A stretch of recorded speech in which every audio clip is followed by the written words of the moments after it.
The movie starts with several news channels reporting about a deadly virus named the Saharan flu.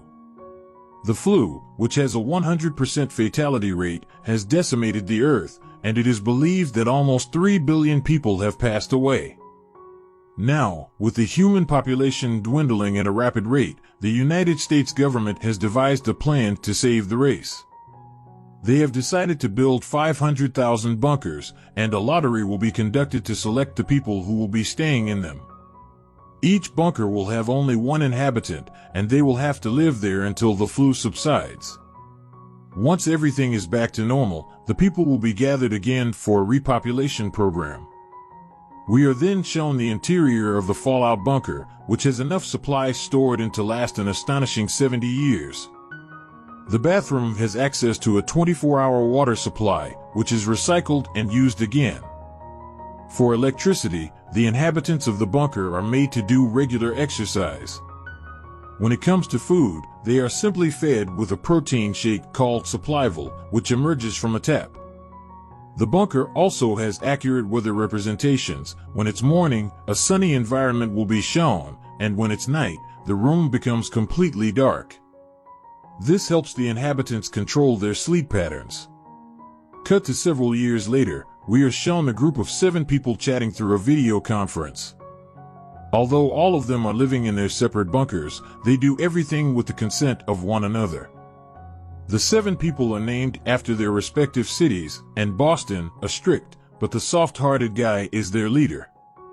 In one of these conferences, an aggressive man from the group named Orlando berates all of his friends. He also mentions that the outside world will never revert back to normal, hence, they have been trapped here their entire life. Boston and the others try to calm him down, but Orlando does not listen. Instead, he reveals his gruesome past, where he killed 15 people and got a life sentence. One of the group members, Atlanta, who is an extremely religious woman, gets angry and confronts Orlando about the murders. The deranged killer simply replies that it gave him pleasure. Hearing this, the group gets disgusted, and they wish to get rid of Orlando once and for all. Luckily, there is an IT expert in the group, who goes by the name of Denver. He mentions that he has learned how to hack basic things, and can possibly turn off Orlando's transmission. However, there is a catch. If he turns off the transmission once, it will be impossible to get it back again. This means that if Orlando's video calling ability is turned off, he may have to live the rest of his life alone, without anyone to talk to. The decision is a very tough one, so the group decides to vote. 3 people, Boston, Atlanta, and a man named Chicago, vote for Orlando's transmission to be cut off. However, a woman named Phoenix and another man, Houston, claim that the punishment is too severe and hence vote against it. This leaves the decision in the hacker, Denver's vote, but before he can speak, Orlando himself orders the group to cut off the transmission, claiming that he is sick of seeing their boring faces. Obliging to his request, Denver hacks the system and makes Orlando disappear forever. That night, a sleepless Phoenix wakes up and talks to Denver. They discuss the earlier incident, and Phoenix mentions that what they did was wrong. However, Denver consoles her by saying that it was the best thing to do. Here, it is revealed that the two are in a relationship. Following this, the movie fast-forwards to 8 months in the future. Despite losing one member, the group has adjusted well to the situation. However, due to an anomaly in the system, Houston's weather lights start changing abruptly. Because of this, he hasn't been able to sleep for some days. After a while, the group starts their usual meeting, and everyone reports their findings. It turns out that all the members are assigned with a particular task, like Atlanta has to keep a track of her group's health, while Denver is responsible for notifying everyone about the outside world status. This is possible because of the additional computers in the bunker, which show various statistics, like the number of people remaining in the world, the heartbeats of all the group members, and so on. While everyone is busy with their tasks, Chicago, who is the least productive member of the group, gets bored. He tells everyone that everything is futile, as they are never going to see the outside world again. Boston tries to scold him, but Chicago presses a button on the computer, forcing the bunker's manual to pop up on everyone's screen. Since the video cannot be skipped, everyone is forced to watch it. In the video, the bunker's creator, Nadine, starts explaining the various amenities inside the bunker and reveals that it is 30 feet below the surface. After this, she mentions that all the 500,000 people are divided into groups, and one such group consists of 7 people. Their only job is to help each other survive until the virus is eradicated from the earth. The video ends as Nadine narrates that there is still hope left on this earth for humanity. Some days later, as the group is discussing in one of their regular conferences, their data computers suddenly shut down. Though Boston thinks that it's just a temporary defect, the others fear that their bunker is starting to disintegrate. The strange thing is that the computers are down in all 6 of their bunkers, despite them being thousands of miles away from each other. Later, Phoenix privately calls her boyfriend, Denver, and tells him that the system might have been compromised because of a loophole. The loophole started when they hacked into the system and shut down Orlando's video transmission. Phoenix then pleads with Denver to hack into the system again and bring back Orlando, as it might be the only way to restore their data computers back. However, Denver mentions that bringing back the transmission is not possible, so it's not worth trying. Hearing this, Phoenix becomes angry and starts narrating her life story. She reveals that her father died at a young age, and she was brought up by her mother. But while growing up, she started doing drugs and even ran away from home several times. One day, when Phoenix didn't find her stash in her room, she suspected that her mother took it. Hence, in a fit of rage, she grabbed a pair of scissors and stabbed her mother to death. She was then incarcerated in a maximum security prison until the virus broke out and she won the lottery to the bunker. After hearing the story, Denver becomes emotional and promises to get Colorado's transmission back. One night, he finally succeeds and calls Phoenix to share the good news. Surprisingly, when they watch Orlando's feed, he is nowhere to be found. In the next scene, the couple shows the feed to the rest of the group, and as expected, Boston is not happy that they decided without informing anyone. He is especially angry at Denver for hacking into the system once again. However, the couple simply replies that they don't care about voting anymore. At night, Phoenix once again calls Denver and asks him if he can retrieve some of Orlando's personal videos that he had recorded. She mentions that the videos might reveal a clue to where he went. Denver obliges and immediately gets to work.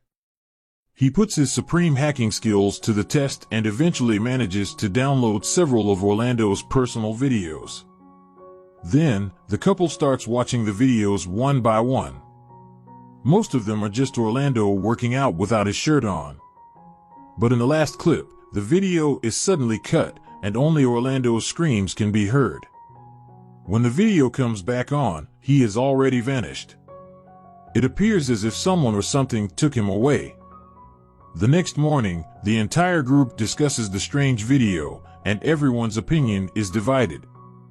Boston believes that they are safe in the bunker and that they are simply overthinking, but Phoenix asserts that they have to find a way to escape before it's too late. On the other hand, Houston has started to go crazy because of its damaged weather lights.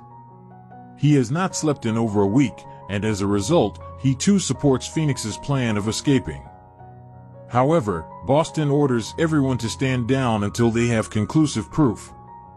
Unfortunately, things take a turn for the worse that night, as a now deranged Houston starts banging his head on the wall. Everyone pleads with him to stop, but at this point, he has lost his sanity.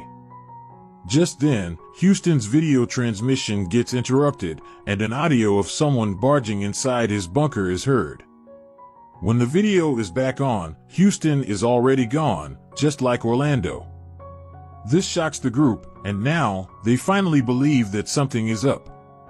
The following morning, Phoenix takes charge of the group and instructs everyone to find something in their bunker, from which they can escape. Apart from the lazy Chicago, everyone agrees, and they start inspecting their place. The religious woman, Atlanta, is the first one to find a lead.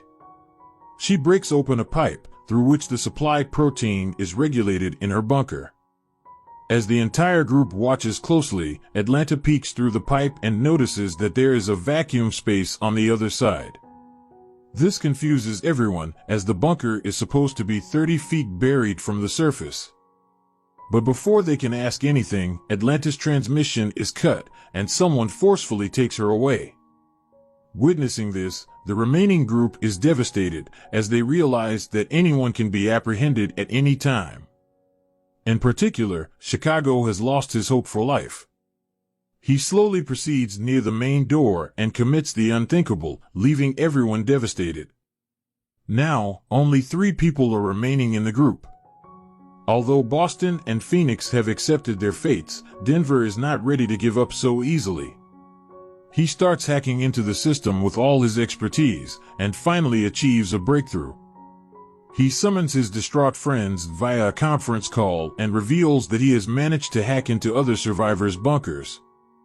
Boston and Phoenix don't believe him, but when Denver shows them the live transmissions of some other survivors, they are taken aback.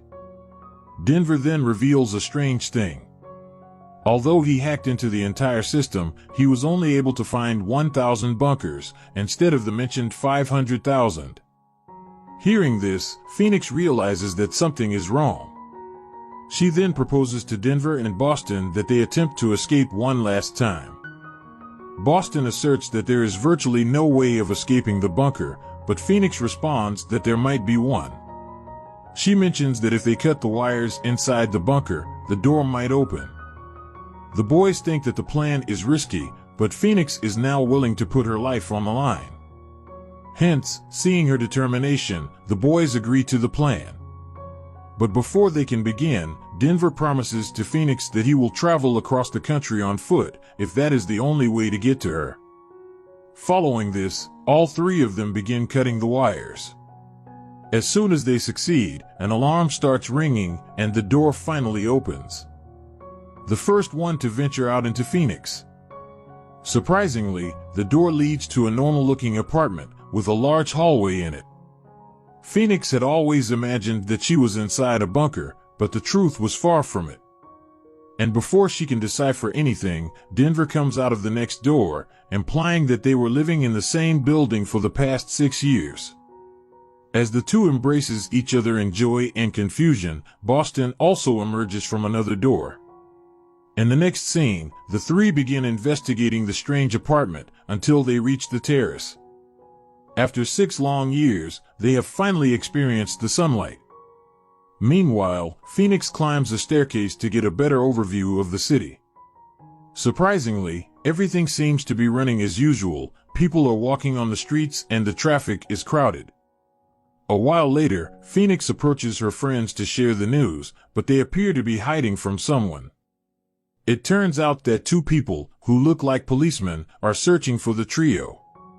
As there is no way to escape from the terrace, Boston decides to create a diversion so that his friends can flee. The plan works, and the couple climbs downstairs until they reach an office.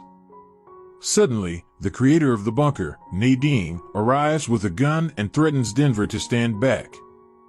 She also warns Phoenix to stay away from him, claiming that he is a dangerous person.